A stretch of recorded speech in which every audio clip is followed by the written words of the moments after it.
ಶಿವ ಶಂಕರ ಶಿವ ಶಿವ ಶಿವ ಶಿವ ಶಂಕರ ಹರ ಹರ ಹರ ಮಹಾದೇವ ಹರ ಹರ ಹರ ಮಹಾದೇವ ಜಟಾಟವಿ ಗಡಚ್ಚಲ ಪ್ರವಾಹ ಭಾವಿತಸ್ತದೆ ಕಲೇವರಂ ಯಲಂಬಿತಂ ಭುಜಂಗ ತುಂಗ ಮಾಲಿಕಾಂ ಡಮಡ್ಡ ಮಡ್ಡ ಮಡ್ಡ ಮನ್ನಿನಾದವಡ್ಡಮರ್ಪಯಂ ಶಕಾರ ಚಂಡ ತಾಂಡವಂ ತನೋತು ನ ಶಿವ ಶಿವ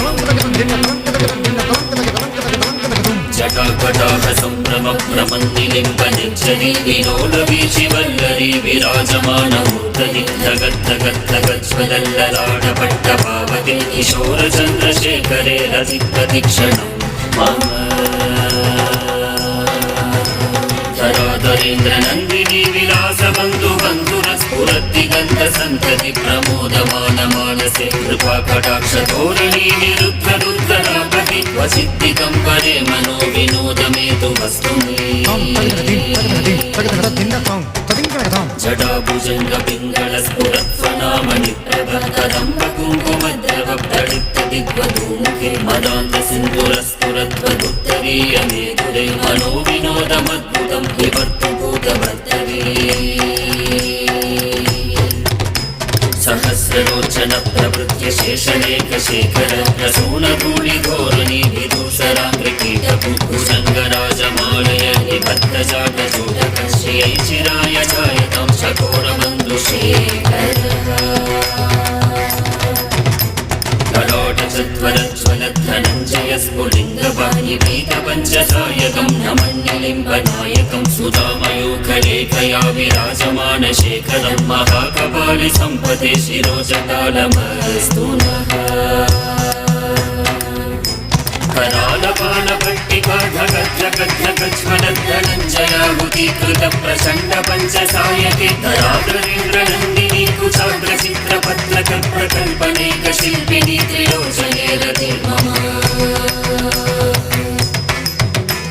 ನವೀನ ಮೇಘ ಮಂಡಲಿ ನಿರುದ್ಧ ದುಂತಲ ಸ್ಫುರತ್ ಕುಮೂನಿ ಶೀತಳಿ ತಮಃ ಪ್ರಬಂಧ ಬಂಧ ಗಂಧರ ನಿಲಿಂಪ ನಿರ್ಜರಿತರಸ್ತನೋತು ಕೃತ್ಯ ಸಿಂಧುರಃ ಕಲಾ ನಿದಾನ ಬಂಧುರಃ ಶ್ರಿಯಂ ಜಗದ್ಧುರಂದರ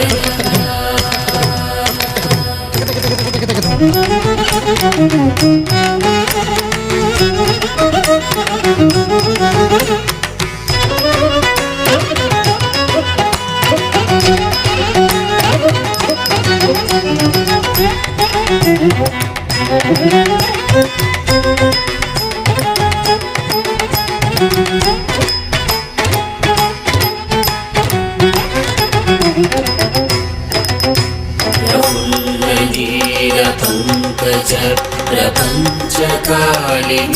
प्रभा वलंबिकंध कंदली रुचि प्रवत्त कंदरं स्मरचिदं पुरचिदं भवचिदं मकचिदं गजचिदार्गचिदं तमन्तकचिदं भजे अपूर्व सर्वमङ्गलाकराकदम्बमञ्जरी रसप्रवाहमाधुरी विजृम्भणामधुव्रतं स्मरान्तकं पुरान्तकं भवान्तकं मकान्तकं गजान्तकान्तकान्तकं तमन्तकान्तकं भजे विभ्रम प्रमद्भुजङ्गमश्वशद्विनिर्गमक्रमस्फुरत्करालपाल भव्यवाग्निमिद्धिमिद्धिमिध्वनन्द्रसङ्गटुङ्गमङ्गलध्वनिक्रम प्रवर्तित प्रचण्डताण्डव शिवा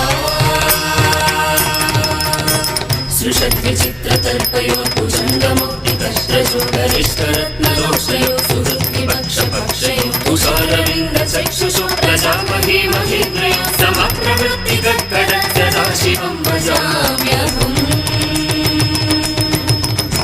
कदा निलिम्पनिच्छदे निकुञ्जकोटरे वसन्ति मुक्तदुर्मतिः सदा शिरस्तमञ्जलिं वहन् विमुक्तलोललोचनो ललामपाललग्नका शिवेति मन्त्रमुच्चरन् कदा सुखी भवाम्यहम्